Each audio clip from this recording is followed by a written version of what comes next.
Pas balik ko sa Marcos.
Sa ngalan sa Ama, ug sa Anak, ug sa Espiritu Santo.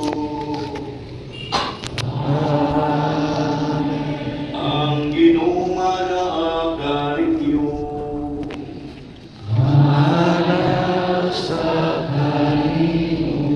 Maigsuon, mag-inuso kita sa akong mga sala, aron maandam kita alang sa pagsaulog ni Santos na Misa.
Kalwian, punta kita sa Diyos na magagandahon sa tanan. O pasayloon sa atong mga sala, dagko na kita niya at sa kinabuhing dayon. Himaya sa Diyos, dito sa langit.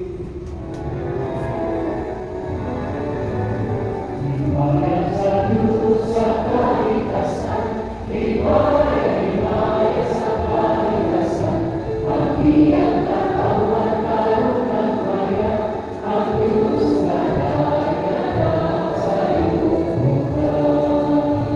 Diyos sa iyong bayan, Diyos sa mga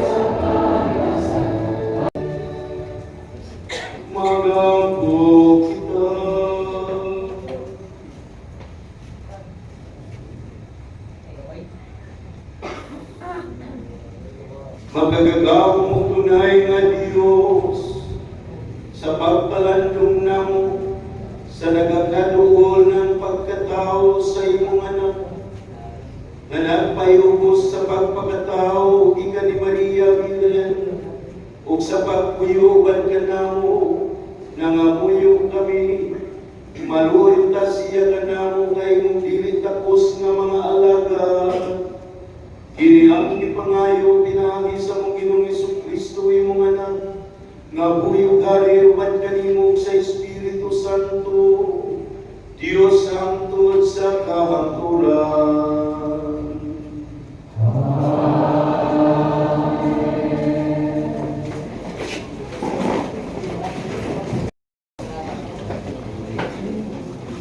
Ang pagbasa, ikan sa basahon ni Malakias.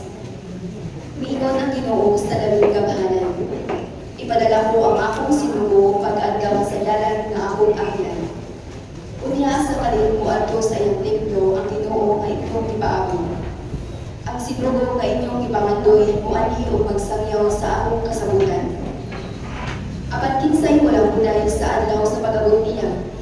Kinsa may pangaharong inigayan na niya. Sama siya sa kalayo nga nagputli sa kuthaw, ug sama sa isog nga sabon. Muanhi siya sa pagugong sama sa pagputli sa plata. Hitluhan niya ang mga pari ingon sa kaputli sa plata ug bulawan. Unya paghalad sila sa Ginoo sa hustong mamatang sa mga halad. Unya ang mga halad gidadon sa kalawhan sa Juda ug sa Jerusalem ngadto sa Ginoo, pagmaymuon na kaniya sama kaniadto. Aniya ipadala ko kaninyo si Elias, ang propeta.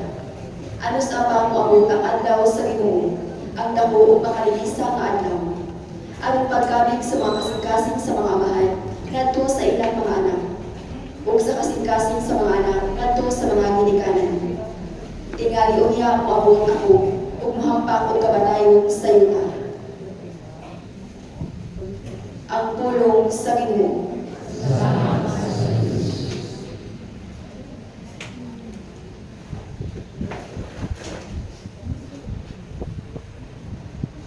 Ihangan ang inyong mga ulo ug tanaw, kay ang inyong kaluwasan haduol na.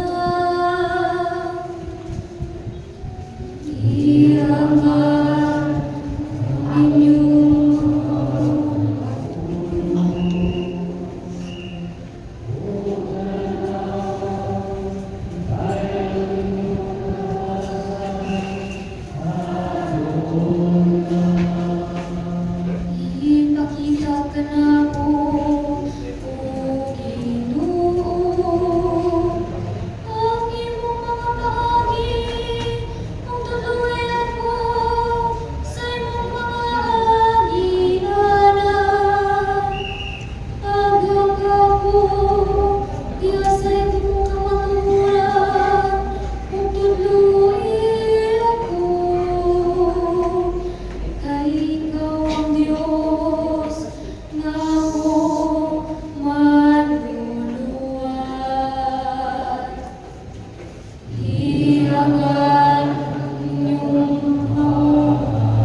Pagbasa sa santos nga Ebanghelyo, sumala ni Lucas.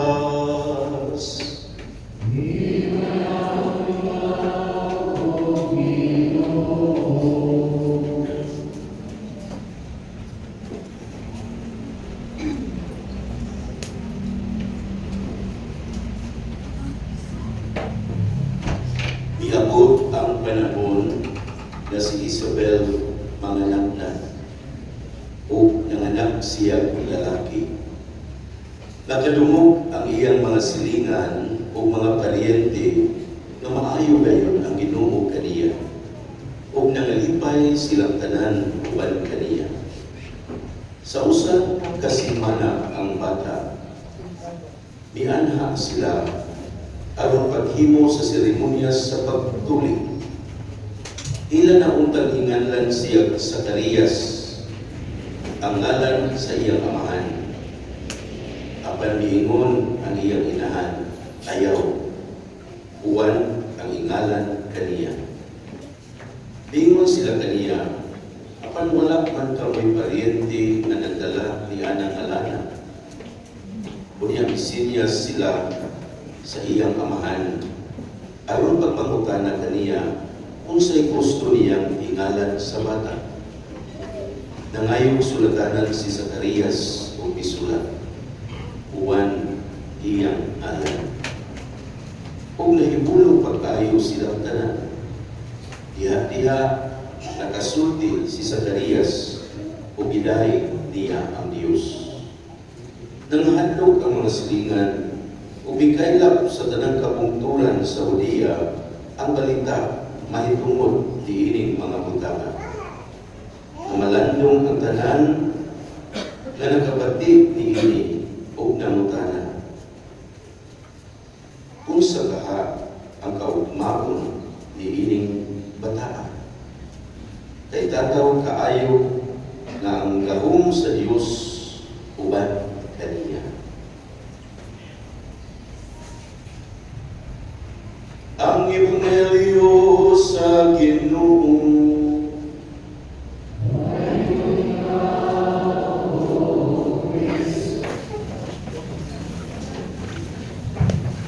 Mga igsoon ko, Yesu Kristo, sa ihapon, maayong buntag ninyong tanan. Hindi ako na ninyong pagtupad kung nagiyong nabamata. Pero ayaw kong gawa. Mga igsoon, padayon kita sa atong pagpamalandong. Dili lang kay usa ka pagpamandam sa paso sa pagkatao sa atong manlubos, kundi alam ka nato na mga sakop sa simbahan dinhi sa Archdiocese sa Subo usa-usa kini ka pagpamandam sa atong centennial celebration in 2034. Una nga sa hapon, ang atong tema nag-isgot gihapon ay tungkol sa Church Fully Alive. Archdiocese of Cebu 2034. Journeying together as a church fully alive. Dili itagaan nato lagi o gibukaton ang inon fully alive, buhi masibahan. Ug karon ang taga atong pamalandungan ang usa sa timaan sa pagkabuhi nga simbahan. Ang buhi nga simbahan usa ka simbahan na ilubos, a redeemed church. Muli ang usa sa timaan sa pagkabuhi nga simbahan tungod kay sa panaw sa maong simbahan uban ang Dios, uban si Kristo. Kung mag-iskuta linuwas nga simbahan or redeemed church, wala kini mapasabot na perfecto na ang mga sakop sa simbahan. Ba't nagpasabot kini na maong simbahan na luwas tungod sa gugma sa Dios. Pinaagi sa iyang kamatayon ug pagkabanhaw. Pinaagi sa pagtahan sa iyang kinabuhi tungod ug alang kanako. Munang ang maong liluwas na simbahan ay mga ito nakadawat o pasaylo o nakasinati o kaayuhan.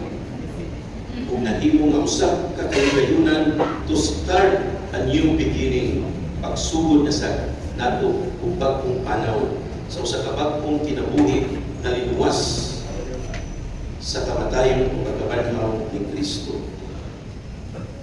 Mga igsoon, ang liluwas na simbahan nag-agi usa ka pagpanglimpyo ikan sa Dios, dili ingon sa pagsilot apan tungod sa pag-alim. God cleanses a redeemed church not to punish but to heal. Mao man ang gihisgutan nato karon sa una natong pagbasa ikan sa basahon ni Malakiyas. Diin ang Dios nagsaad o usa ka mensahero nga moandam sa iyang agianan. Siya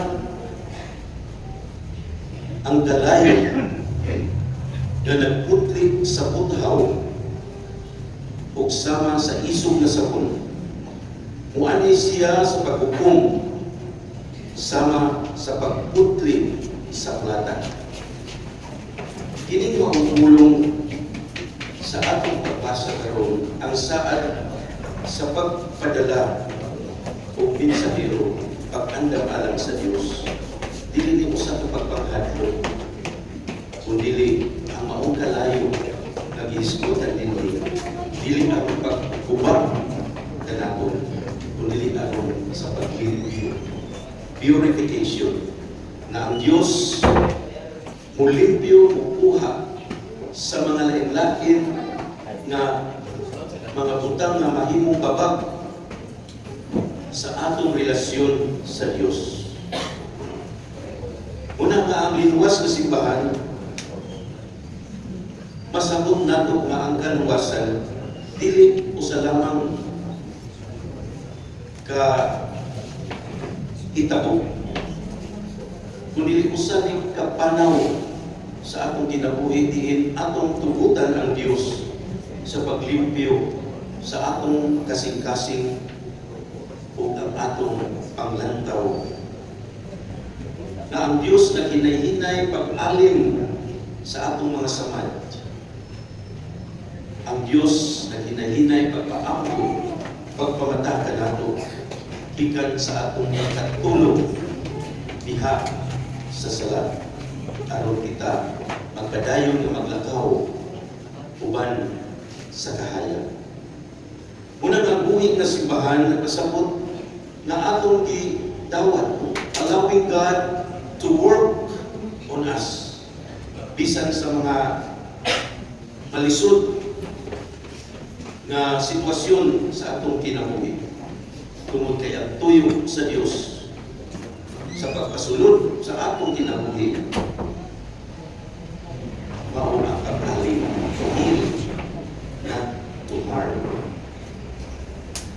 Ang linuwas na simbahan, natural, mubati o dako nga kalipay tungod kay ang Dios ato ang gipaapil, gipasulod sa atong kinabuhi, sa atong panahon. Mao niya nahitabo karon sa atong ebanghelyo.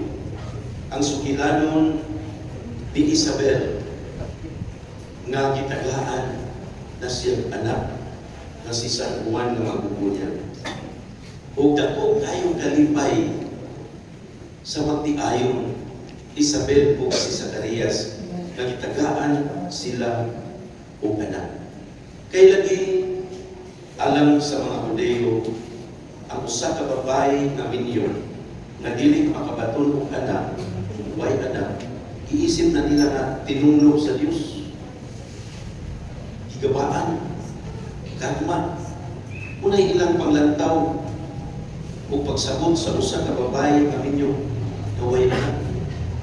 Una nga, dili ka pasaya-saya ang usa ka babae nga ninyo naway anak ang moadto sa publiko kay labiran,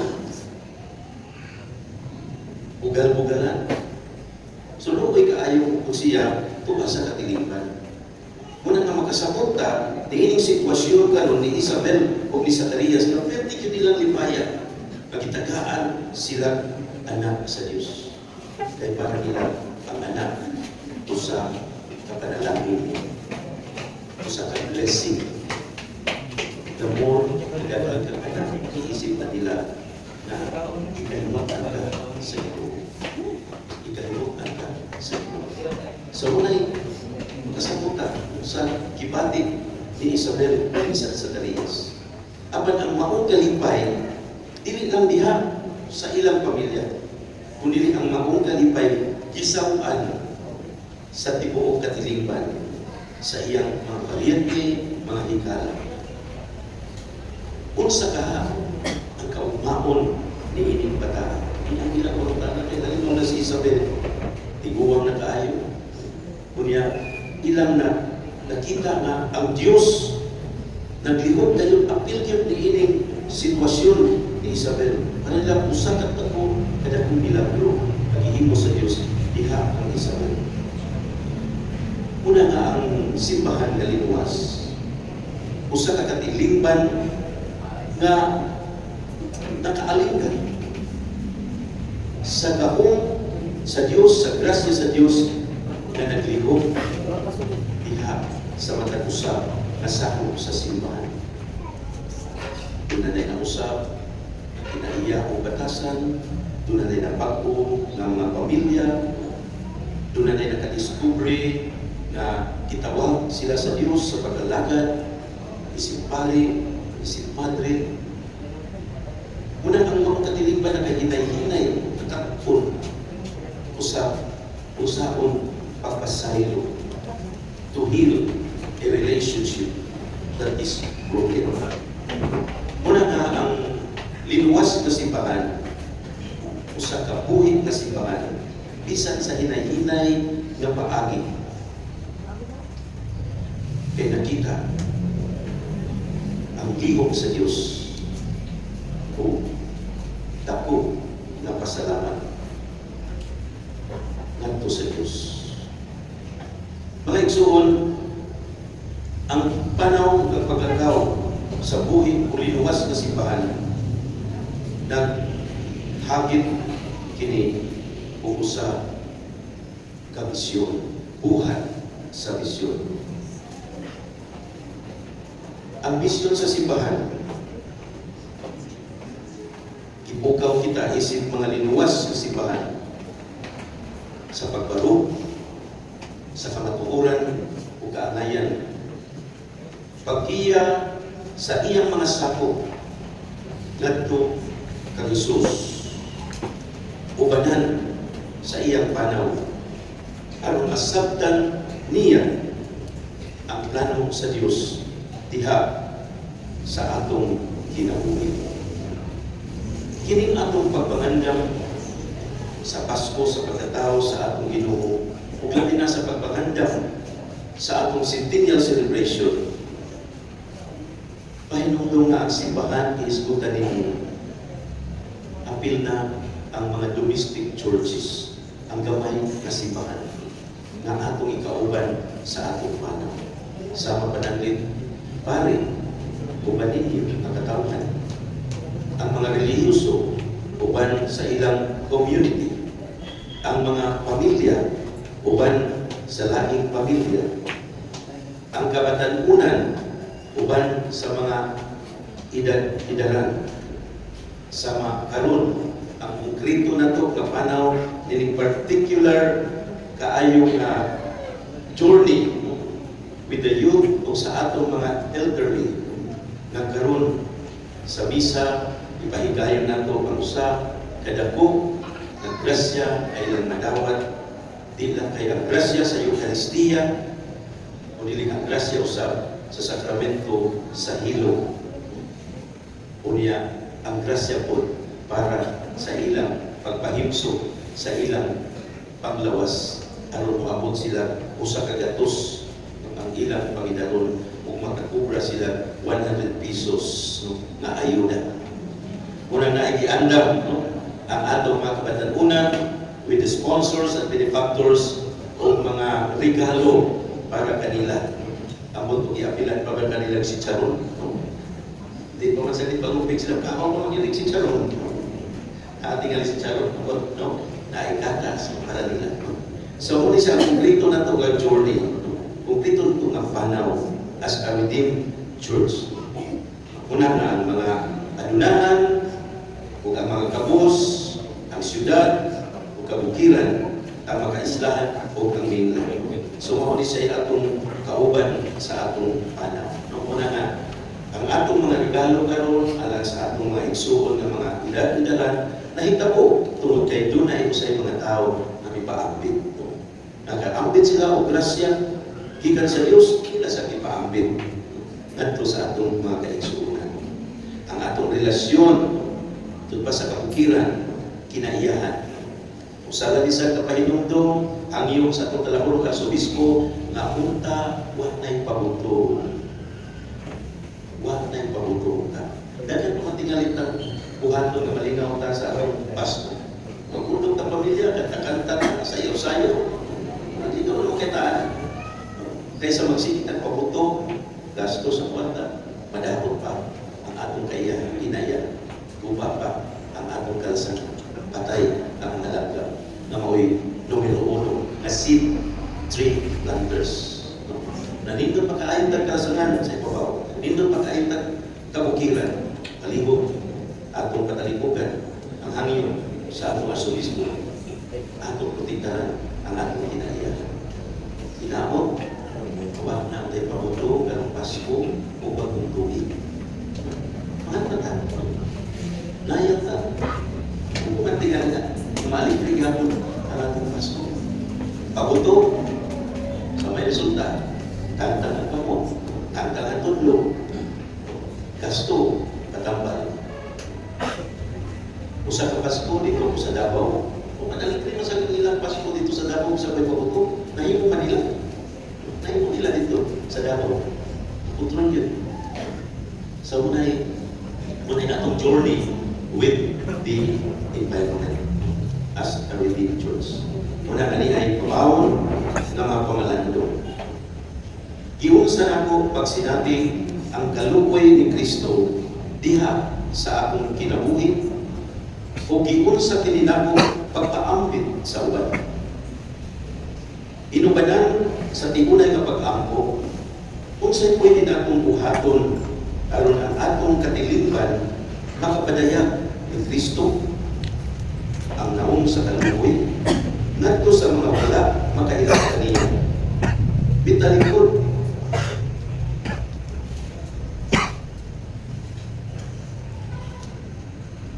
asam nako masinati ang pangluwas ni Kristo sa akong kinabuhi karon.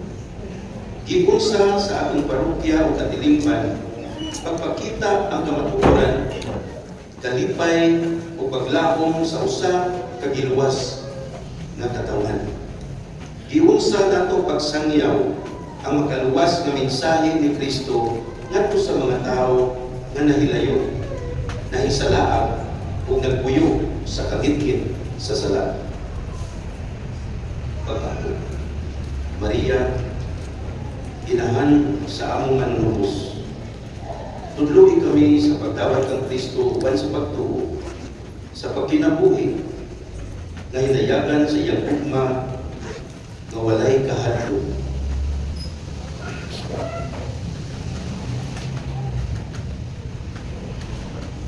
Kaluhin kami, ubanin kami sa among panahon, isip sa kalinuwas isipahan. Amen.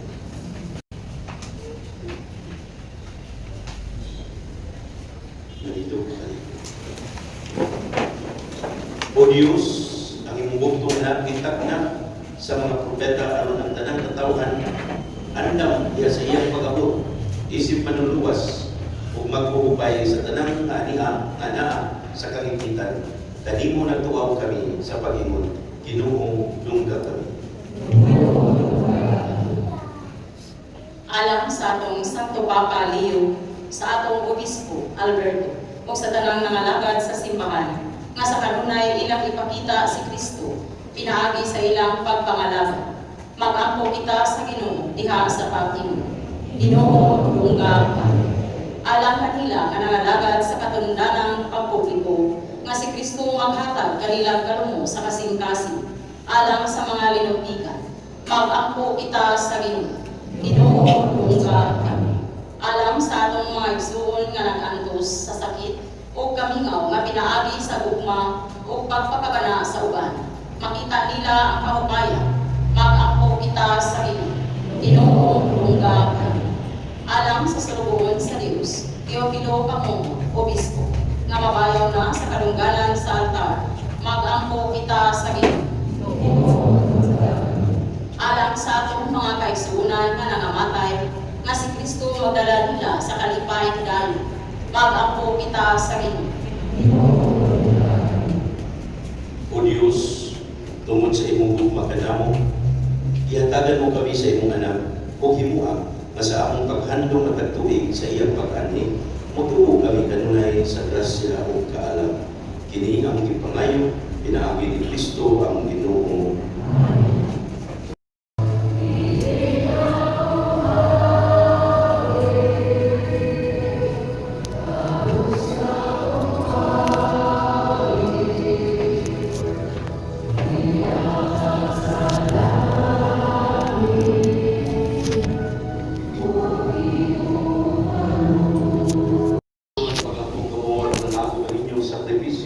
Dawaton ta sa Dios samahan makagagahom sa tanan.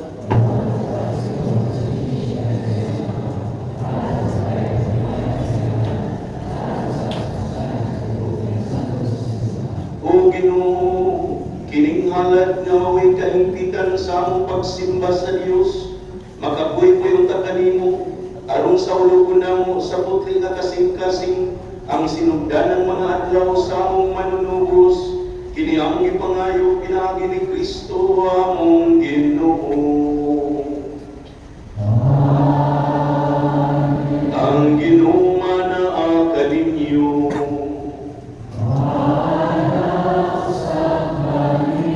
Ibayaw ang inyong mga kasing-kasing.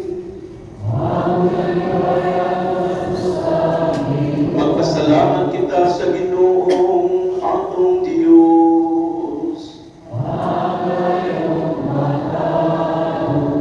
Santos nga mahan, Diyos na tunay ug makagagahom sa tanan.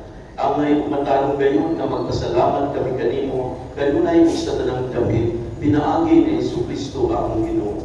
Ang iyang nagsingabot nga pag-ani, kitagna sa tanang mga propeta, uban sa gugmang dili matukib, gimatuto siya sa inahan nga ulay. Isangyaw siya ni Juan nga magbubunyag, ug gipaila siya diha sa pag-abot na niya. Siya ang nagpunog kanamo sa kalipay, samtang nangandam kami sa hulog sa iyang pagkatao.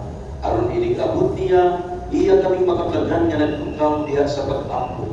Tugo pangamong makasing-kasing sa kanahiin ng upog pagdayo, o busa, uban sa mga anghel sa langit. Nagasangyaw kami sa iyong himaya, duyog sila may punong na pagtawi.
Espiritu aron pagsantos na inyong mga gasa, aron mahimo kini alam kanamo kalawas ug dugo na Jesucristo among Ginoo.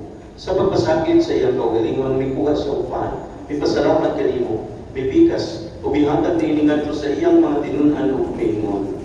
Dawata kini, ninyo matanan o kana, kay kini mao ang akong lawas na itugyan alam kanini.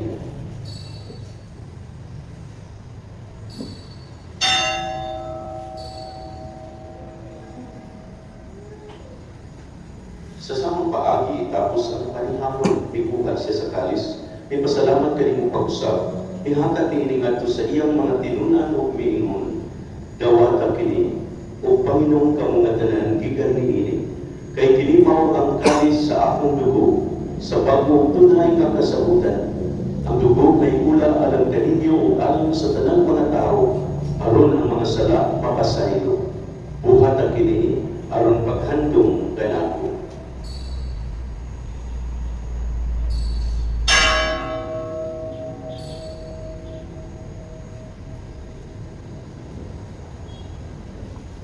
Atong isangyaw ang misteryo sa pagtuo.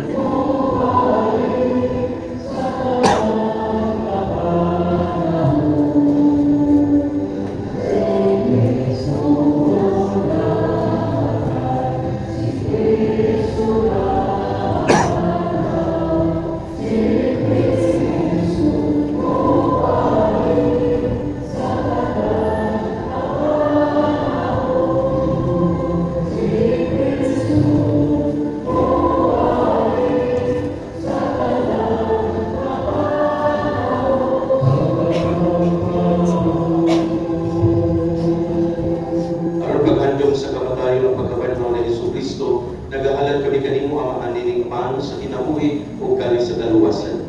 Nagapasalamat kami kanimo kung kay mo kami giisip nga ayan nga matupang umalagad kanimo. Imuangan kami nga mga lawan sa lawas sa dugo ni Kristo magkahibusan diha sa Espiritu Santo.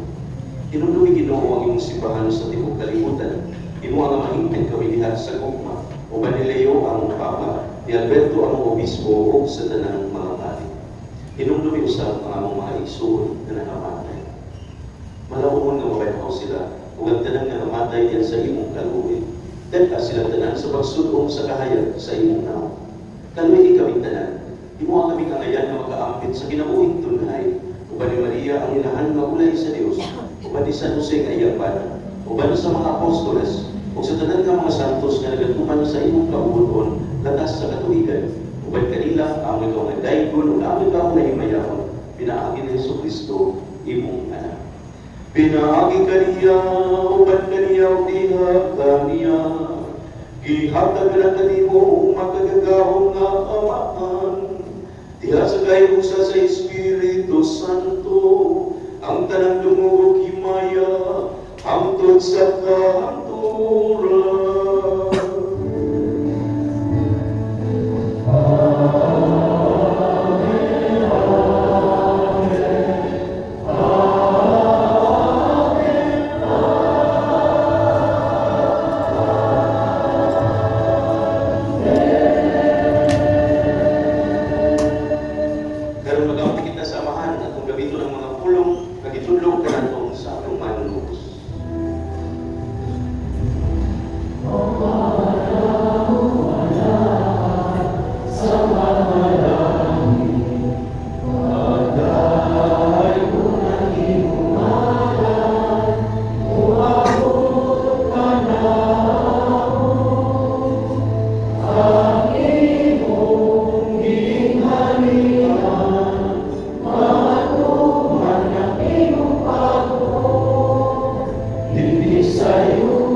tiinig panahuna, ano tinabangan sa imong kaluoy, mahaligay kami kanunay sa sala, o may layo sa tanang kasama. Samtang nagapaabot kami ng malapungon sa pagbalik ni Yesu Kristo, among mananubos.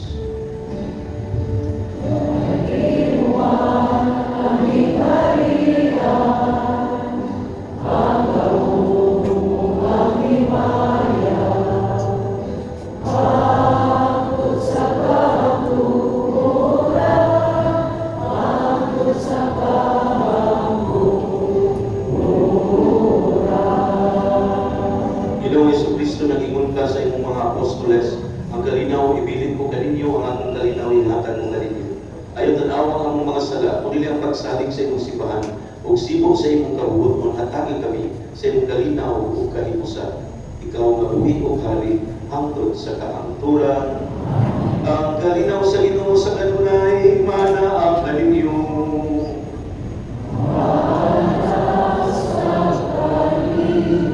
Ito kami pakitang timaan sa atong panagling sunay. Peace be with you, kalinaw, panagay.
Diyos, may nagawagtan sa mga salat sa kalibutan. Ulahan kitang gidapit alang sa pagkete sa Ginoo.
sa langit lunggasan, ihatag ang iyong kalinaw, aron samtang nagsigang ang mga sugat sa pagtuo, maandam kami sa pagsugat sa iyong umaabot na inig manguyamot na anak.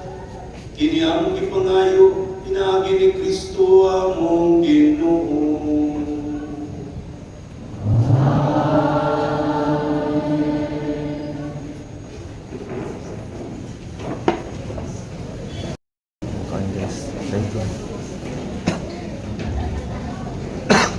Ngayong buntag kanatong tanan. Ang atong hakalikor kagahapon sa Miserigalyo ikabat og 14,000.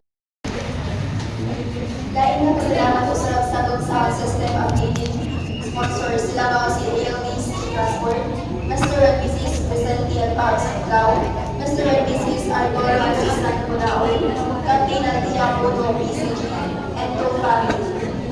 Sa atong roving sponsor, Mr. Ryan Zone sa atong parokya. Usa, yaw pagkuhapon sa pagtanaw, pagkuhin na yung mas masalong sa unungon sa alas 20 sa gabi. Nagpanggayon sa tao for the state. Tuyo hindi kalimutan na makahatag sa mga gulang o kalipay kung paglaong may panahon sa Pasko.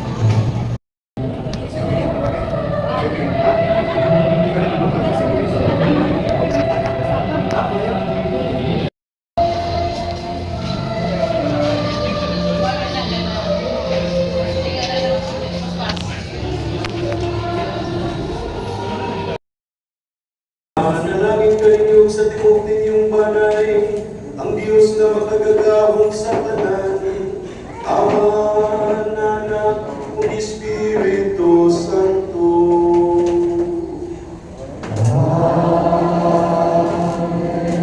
Tapos na misa, kadang ugmaw kalinaw ni Kristo.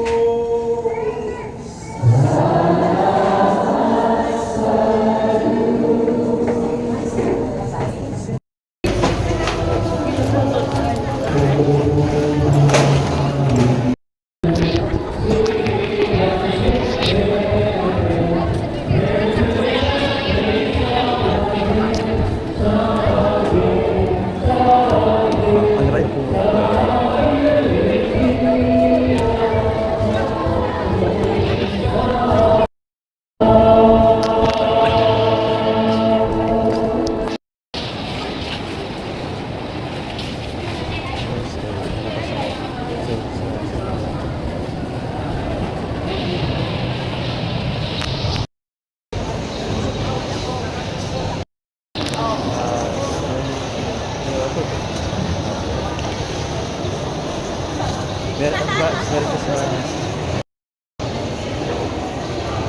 Atas Merry Christmas. Kita mo ano? Ay mo palugin ako.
Advance Merry Christmas na kapos ko. Advance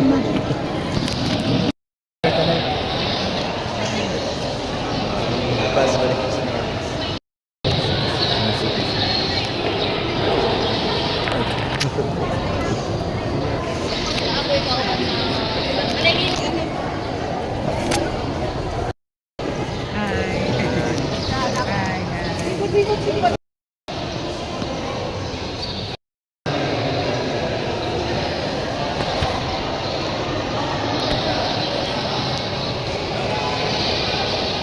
Dan ilang